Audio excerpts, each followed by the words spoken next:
Hi guys, welcome back to Sin City Living. Jason here with today's video. This one will probably be fairly quick. It's a simple concept, but one that I see messed up all the time. I want to talk about the don'ts and how to play the don'ts.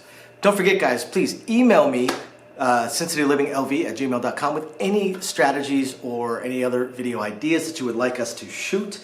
I haven't gotten a strategy from people in quite some time, so please shoot us a strategy. We'll be happy to shoot it for you guys. Otherwise, let's talk about the don'ts.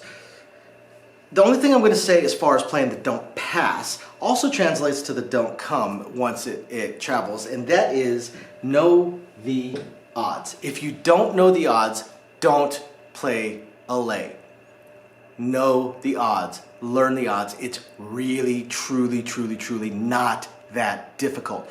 But not knowing the odds slows the game down so much, frustrates the heck out of every other player on the table. They're already ticked off because there's a player playing the don'ts. Then you add into the fact that now we have to stop the game to check their lays because they just chunk money down and have no idea how they're supposed to do it, what is proper. We have to check it, break it down, make it proper, ask them what they want, tell them to drop more money, or ask them what they, if they want, X amount or Y amount. And it stops the game. It stops the game, it calls attention to the don't player, and it irritates the hell out of every other player. Know the odds. That also applies for the don't come once it travels. Once it travels, you gotta know the odds. I'll give everybody a hint. If you don't know the odds that well, use multiples of 30. $30, $60, $90, $120, $150. Whatever you're comfortable with playing, use that. If you don't know the odds and are not familiar enough with the odds, use multiples of 30. For instance, let's do a $15 minimum bet table, okay? It does not matter what the point. Now, obviously, you can't put a lay until there's a point, but once there's a point set, it doesn't matter what the point is. 6 or 8, $30 lay pays 25. It's proper. 5 or 9, $30 lay pays 20. It's proper. 4 or 10, $30 lay pays 15, which is proper and still at the table minimum. Okay? Because you have to win the table minimum as a proper bet. So therefore, a $20 lay would not work on a $15 minimum bet table because it only pays 10 bucks on the 10. It definitely wouldn't work on a 5 and 9 because it's improper, or the 6 and 8. So if you use multiples of 30, you are always going to be proper. You won't have any questions, the game won't stop, you won't have to ask the dealers anything, you'll be all set. Now, the next thing I'm going to say, if you're going to play the don't come, unless the table is very, very busy, stand next to the dealer. This is a self-service betting area. Don't stand over there when all this area over here is empty and think you're going to be able to keep just throwing your bet in and telling them to set it up for you. That's only going to fly X number of times before they make your life miserable, because this, again, is a self-service bet. Okay? Especially if there's 2 or 3 other players at the table, we've got other bets to worry about. Proper bets, we don't set up your field bet for you. We don't set up your come bet for you. In fact, if you throw your money out here, DC, well, after we told you a couple times, hey, why don't you move on over here? It's a self-service betting area. At a certain point, player might throw that out there. DC, $15 come. That's a bet. Because you know what? That's a self-service betting area. Putting that in there without, wanting to place it, as far as the dealer's concerned, that's a come bet. Because if it's not a come bet, if it belongs over here, the player should be putting it there. Now, a good dealer is still going to set it up for the players. Not a problem. I have no problems bringing it over. I'd say 95% of the time. But the other 5% of the time, yeah, it's kind of irritating when there's no players right here, and I've got a bunch of players that are already working me, and now I've got somebody that's too lazy to even lean over the table or walk 8 steps to go over here. Oftentimes when we have a player that absolutely refuses to come over here, it's because they are trying to make a production. They are trying to show everybody on the table that they're betting the don'ts because they're superstitious and they believe that that is going to cause a 7. So at that point, dealers start becoming a little bit less likely to help. I one time paid all of the don'ts, ended up with a stack higher than this, and typically we'll bring it to the don't come, then we bring it out to the player. But after multiple warnings, after like 20 minutes, I paid everything and dropped it right there. and left it. Got back to doing everything else that I do. A lot of casinos, that is actually what you do with the don't come anyway. It's self-service. We pay come bets out into the come where you bet them, so it doesn't make sense to them to do any different with the don't come. You treat them the same. So a lot of casinos will leave the don't come in the DC after the payout has occurred. So there's nothing technically wrong with that other than forcing the player to actually walk around and get their own money. And the last thing, as far as playing the don'ts. And this is a twofer. Direct lays. If you're going to do a direct lay, again, know the odds. Know what is proper, because they have to be proper. Know how much you are betting. And don't do late bets. I've had somebody do this. No six, after we've already moved the dice out. And the first thing I asked is, how much no six? Well, whatever you get at no bet. Dice are already out. Know how much you're betting. Know how much you want to bet. Or only bet when the dice are in the middle, which is what you're supposed to do anyway. If you keep doing DCs or direct lays after the dice have moved, they're going to start no betting you, because it's a shot, a jackpot waiting to happen. So know the proper odds, and also know what the VIG is. I have players do this all the time.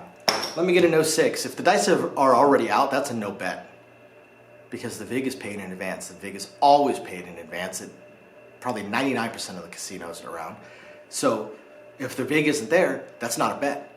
We're not going to take it afterwards. We're not going to let the dice roll and see if you won or didn't win and then collect from you. No, it's a no bet. Now, if the dice are still in the middle, then we have time to say, okay, go ahead and drop me $1 or drop me $2 or whatever the VIG may be. We have time to tell you to do that. But if the dice are already out, well, it's just flat out a no bet. So the experienced players will say $30 no six. Cool, you got it. That is a bet. You told me exactly how much. I looked, you had the VIG. Everything is perfectly proper. You've got a bet.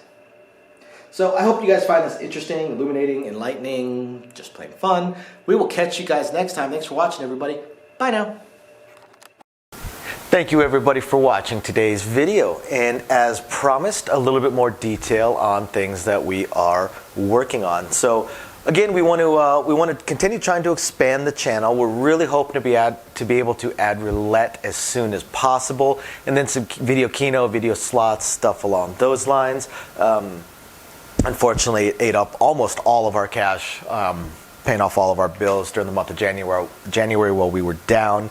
And now that the holidays have ended, YouTube's payouts have dropped significantly. So we're kind of treading water here as far as all that goes. Do have a lot of things we want to add, though. Not just those things, those additional games, and hopefully some carnival games and such like that, but the live streams. The biggest problem right now with the live streams is with 3 jobs combined between the 2 of us, 4 if I include the 20 to 30 hours a week I'm putting into the YouTube channel. It's very, very difficult for me to have a day and time that I can commit to doing the live stream every single week, because we also have our very young child to take care of. But I'm trying to figure that out. I'm thinking it's probably going to end up being on Monday nights or Tuesday afternoons, or possibly both. I intend to do at least one live stream exclusively for our patrons, and then another one on the YouTube channel. So possibly both days.